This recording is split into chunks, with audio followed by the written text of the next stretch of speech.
तो सीरीज की अध्याय में दूसरी स्टूडेंट गरिमा सिंह है जो आएंगी और वो भी अपने एक्सपीरियंसेस को शेयर करेंगे और वो बायो के कुछ क्वेश्चंस हैं जेनेटिक्स से रिलेटेड जिसका वो आंसर करने वाली है और ये क्वेश्चन पिक्ड है प्रीवियस ईयर से भी और काफी इंपॉर्टेंट है बोर्ड एग्जाम्स में।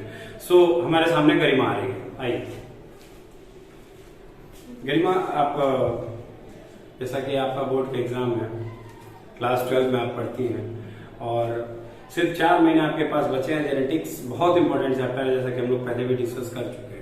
तो जेनेटिक्स में हम जो ओवरऑल जो पूरी लिविंग ऑर्गेनिजम्स की वैरायटी है, चाहे वो हमारे प्लांट्स हो या हमारे एनिमल्स हो, तो कुछ साइंटिस्ट लोगों ने कुछ अपनी एक डेटा इंटरप्रिटेशन करके रखी है कि इंसान ऐसे होंगे, इनके साथ ये रहा होगा, इनका वंश ऐसा रहा होगा। इस तरह से ये सारी चीजों का अध्ययन हम लोगों ने एक खास चैप्टर में किया जिसका नाम था genetics.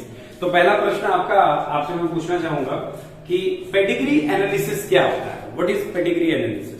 It is a study of particular traits that inheritance of one generation to another generation. It is known as trait of inheritance for a particular trait. क्यों किया गया होगा? पेडिग्री एनालिसिस का ऑब्जेक्टिव क्या था?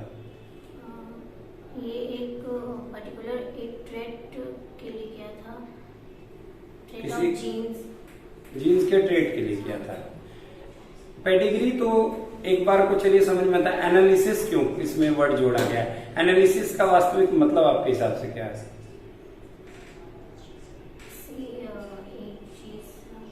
आकलन करने के लिए। आकलन किस चीज का करने के लिए? कि वो जो जीव है उसमें किस तरह से कहाँ जेनेटिक क्या क्या बदलाव है। अच्छा, दूसरा प्रश्न है आपके लिए, लिंकेज और रिकॉम्बिनेशन से आप क्या समझती हैं? What is linkage and recombination, क्या होता है? Linkage is a help to keep a gene together in a same chromosome, and recombination is the process of DNA segment separated during crossing over in mass.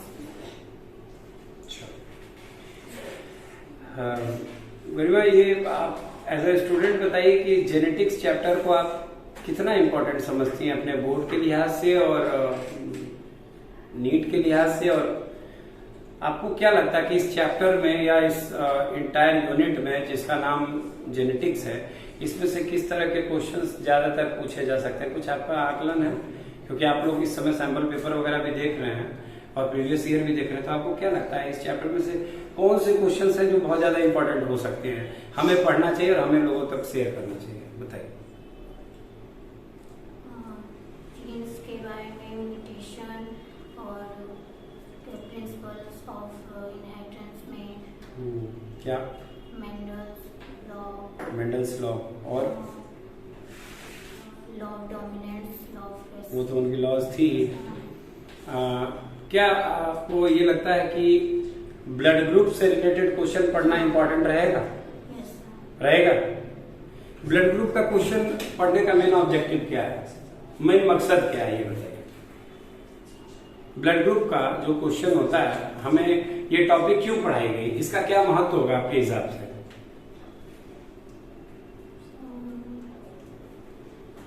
नहीं मालूम है? कोई नहीं, हम आपके सामने आपको बता रहे हैं।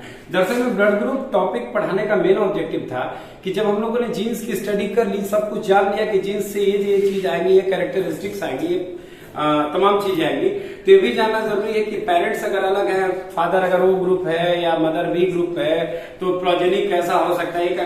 मतलब हर बार जरूरी तो नहीं कि हम किसी का ब्लड निकाल के ये करेंगे। कभी कभी अगर हमें पेरेंट्स का अगर ब्लड ग्रुप पता है, तो अगर हमने पढ़ा होगा तो हम उस आधार पे भी ये पता लगा लेंगे कि संभावनाएं क्या है। अच्छा, ये आप ये बताइए कि जो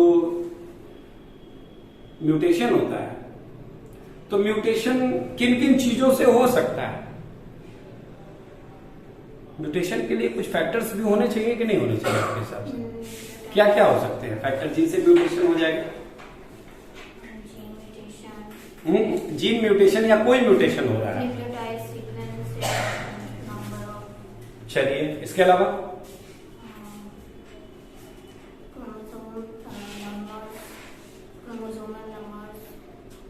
डाइट का और इन्वायरमेंट का रोल है क्या म्यूटेशन में?